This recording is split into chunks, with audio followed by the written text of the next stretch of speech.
C'est non mais MDR, il est en train de marcher et de boire sa bouteille de champ. Mais pourquoi il marche comme ça?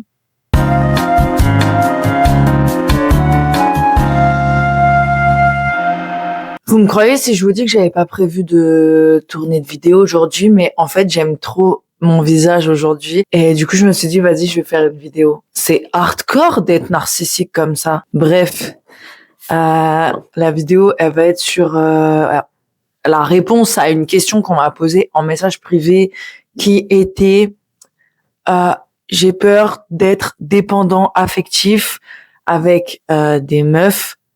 Du coup, je me coupe de tout, je coupe toute relation. Donc là, c'est un mec qui parle et des meufs, mais ça peut être le contraire. Je vais juste prendre mon téléphone parce qu'on va regarder. On va regarder vraiment la définition de dépendant affectif parce que ça aussi, c'est un truc que je comprends pas très bien. Genre dépendant affectif, tout le monde en parle, tout le monde dit je suis dépendant affectif, c'est un peu à la mode, un peu comme le mot hypersensible, tu vois. No shame, juste c'est un mot qu'on entend beaucoup et du coup j'arrive pas à savoir ce que ça veut dire. Dépendance affective, on parle de dépendance affective lorsque l'estime de soi d'une personne est entièrement dépendante du regard de l'autre sur soi. Oui, bon, comme la plupart des êtres humains, il est normal que qu'on ait peur du jugement des autres, etc. Effectivement, après, il y a des degrés qui font qu'on en souffre plus ou moins. La personne souffrant de dépendance affective en arrive à n'exister que par l'autre. La dépendance affective n'est pas un malaise qui se déclare ouvertement du jour au lendemain. Oui, oui, j'imagine. Aujourd'hui, je suis malade, je suis en dépendance affective. Comment se comporte un dépendant affectif? Faire passer les besoins des autres avant les siens. Ok, bon, je comprends un peu mieux. Ok, donc cette personne qui m'a écrit m'a dit, je veux pas me mettre en couple, je coupe tout dès qu'on s'intéresse à moi parce que j'ai peur de la dépendance affective, parce que je suis en dépendant affectif. Bah déjà, j'ai envie de dire bravo. Bravo parce que c'est bien du coup d'avoir conscience que on est dépendant affectif ou enfin peu importe qu'on a des carences, un manque d'estime de soi, ceci, cela, et que ça va flinguer nos relations parce qu'on va se flinguer nous-mêmes en fait si on entame des relations. Donc déjà bravo pour ça. Parce qu'on est beaucoup et on a été beaucoup à se lancer dans des relations sans vraiment se connaître, sans connaître nos failles, sans savoir sur quoi on devait travailler, etc. Et du coup, on fonçait dans le mur à chaque fois et on se disait ah putain les autres c'est vraiment des connards. Alors oui, potentiellement il y a des gens qui sont des connards et des connasses, mais il y a aussi nous qui sommes tous en tant qu'êtres humains un peu dépendants du jugement des autres et avec des traumas et avec des trucs et des machins. Bref, comme tous les êtres humains, il faut qu'on se soigne parce que bon, la génération de nos parents, ça a pas été la plus friendly et la plus bienveillante du monde. Leur génération de parents à eux encore moins et les parents d'au-dessus encore moins. Enfin bref. Là, on est en train de s'en sortir tous ensemble, petit à petit, quoi. Mais n'oubliez pas que tous nos ancêtres, voilà, quoi. Ils ont, ils ont pris cher, quoi. Ils ont pris cher dans la gueule. Donc, du coup, comment on fait quand on pense, on a l'impression d'être dépendant affectif, du coup, par rapport aux définitions qu'on a vues. Je crois qu'en fait, c'est aussi simple que aller voir un psy. Voilà. Ça y est, je vois pas autre chose à dire. Enfin, je pense que quand j'ai lu la définition, je me suis vue moi il y a quelque temps, j'ai vu d'autres gens que je connaissais dans cette définition et si t'arrives pas tout seul avec tes propres ressources, avec je sais pas des livres, des documentaires, des séries, des reportages, des podcasts, peu importe. Si après avoir étudié 1000 fois la question pour essayer de se connaître soi-même, etc., et de régler ça, donc si tu n'y arrives pas par toi-même, en fait, je pense que le psy, c'est une bonne solution. Hein. Moi, ça m'a trop aidé. Je le dis dans plusieurs vidéos sur plusieurs sujets, en fait. Le psy, c'est pas fait pour...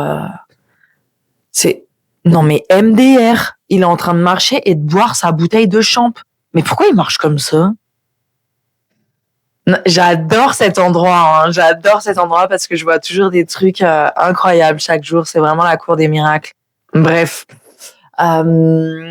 Oui, genre, enfin, le psy, c'est pas pour les fous, c'est pas pour les gens complètement flingués, c'est pas, non, le psy, c'est pour les gens qui ont envie d'avancer, d'être bien dans leur vie, d'être bien avec les autres. Et ce qui est drôle aujourd'hui, il y a un truc qu'on entend souvent et qui est archi vrai, que je trouve trop drôle, mais en même temps, c'est un peu malheureux. C'est genre un mème sur les réseaux qui dit, aujourd'hui, je vais chez le psy pour guérir des gens qui veulent pas aller chez le psy.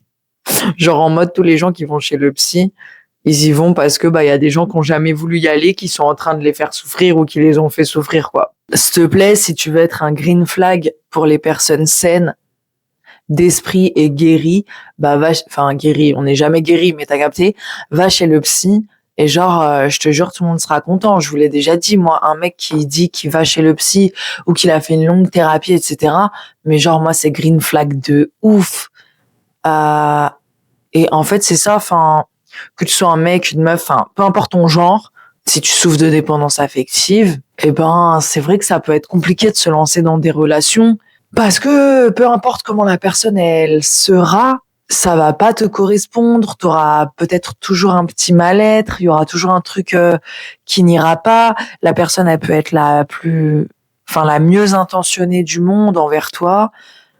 Toi, tu te sentiras toujours mal et ça viendra pas forcément de la personne, mais de toi, comment tu te considères et comment tu te vois.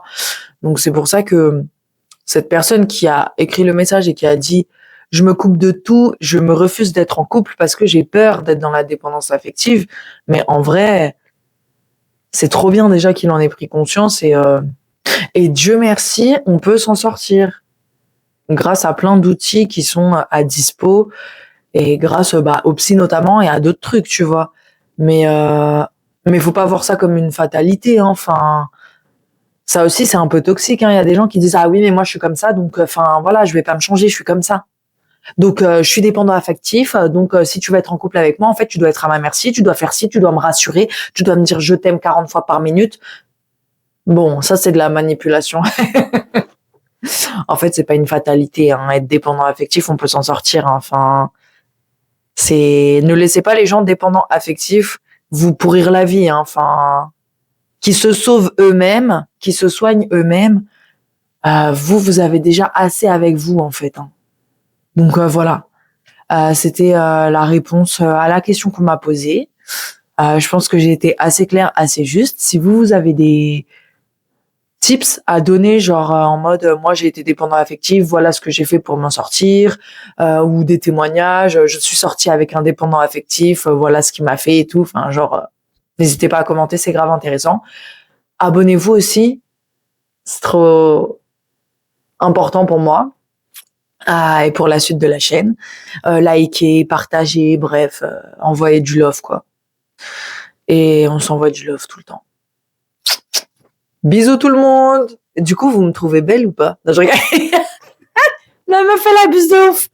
Ciao, ciao, ciao, ciao, ciao.